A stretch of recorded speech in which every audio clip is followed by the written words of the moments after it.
जय हिंद प्यारे छात्र छात्राओं।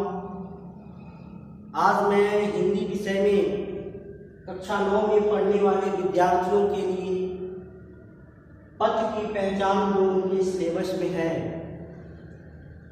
शीर्षक कविता को लेकर के आए हैं और इस कविता के लेखक का नाम है हरिवंश राय बच्चन। हरिवंश राय बच्चन के बारे में हम थोड़ा सा चर्चा करेंगे, तत्पश्चात हम पथ की पहचान कविता को पढ़ना शुरू करेंगे।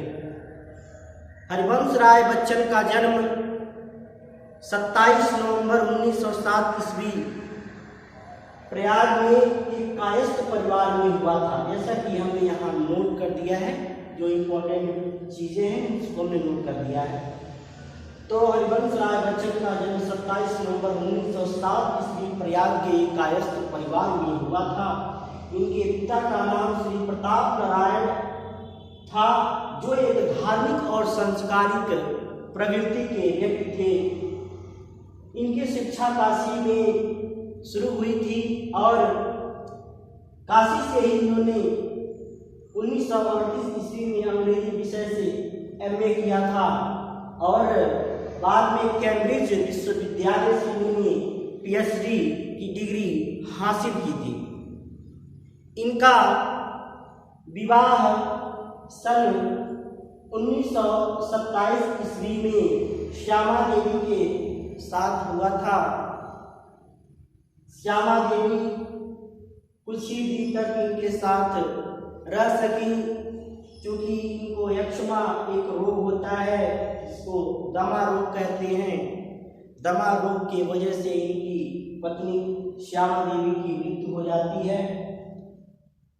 1930 से 1936 ईस्वी के बीच में इनका पूरा जीवन संघर्ष का काल रहा है। काफी दिक्कतों का सामना करना पड़ा, काफी समस्याएं इनके जीवन में आई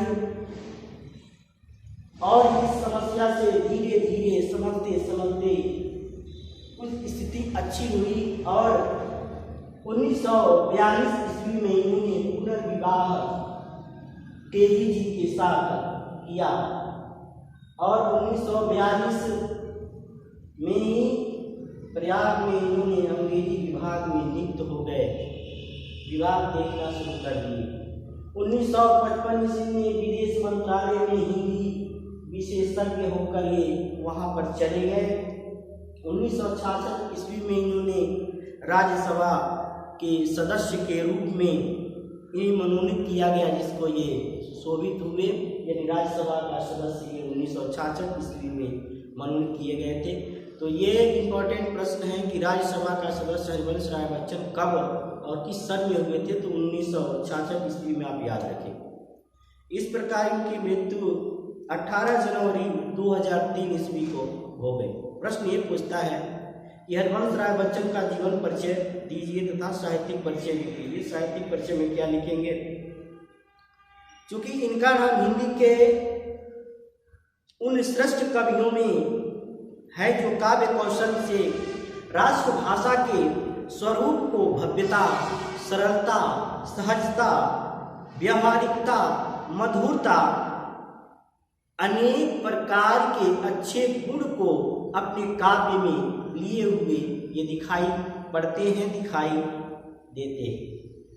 बच्चन जी के गीतों में केंद्रीयता, संक्षिप्तता, संगीतात्मकता, सरलता और रसात्मकता देखने को भरपूर मात्रा में मिलता है। इस प्रकार से साहित्यिक परिचय में इतना लिख देंगे। इनकी रचनाएं कौन कौन सी हैं, कृतियां कौन कौन सी हैं?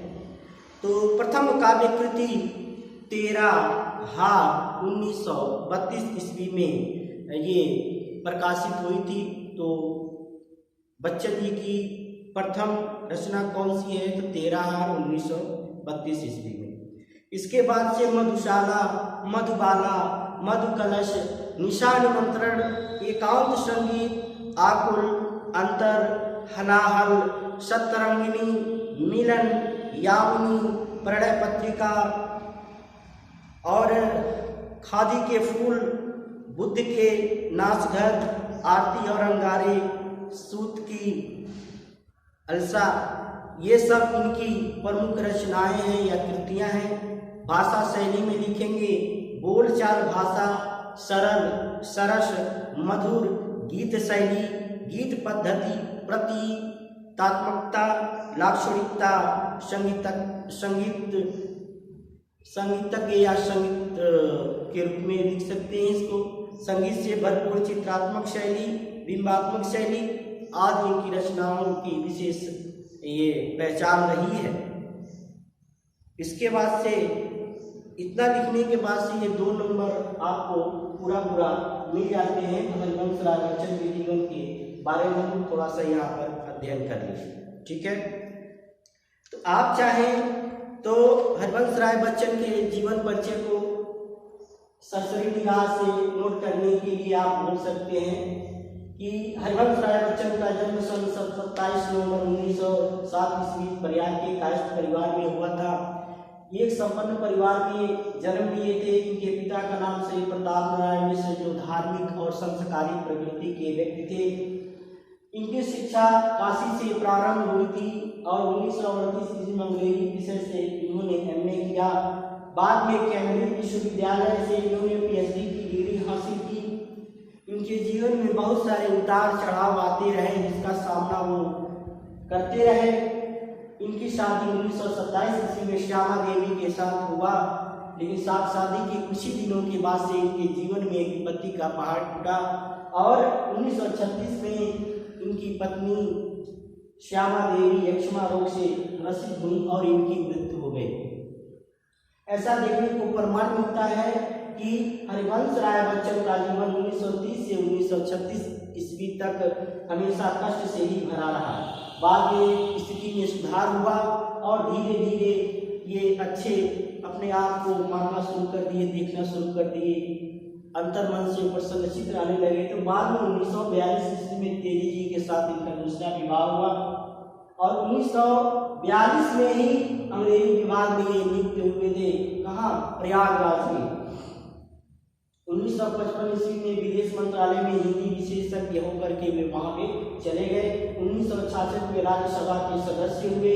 इनकी मृत्यु 18 जनवरी सन 2003 को हो गई, ठीक है ना। उनकी रचनाओं में लिख देंगे मधुशाला, मधुबाला, मधुकला से निशा निमंत्रण, एकांत संगीत, आरती और अंगारे, ये सब इनकी खादी के फूल, ये इनकी रचनाएं हो जाएगी। भाषा शैली में साधारण बोलचाल की भाषा का प्रयोग इन्होंने किया है।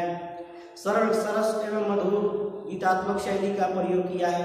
ये इनकी जीवन परिचय में आप लिख देंगे। 2 नंबर का यही होता है कि इस वीडियो में सिर्फ इतना ही देखिए। दूसरे वाले वीडियो में आप लोगों के लिए पद की पहचान को लेकर के आ रहा हूँ। तब तक धन्यवाद।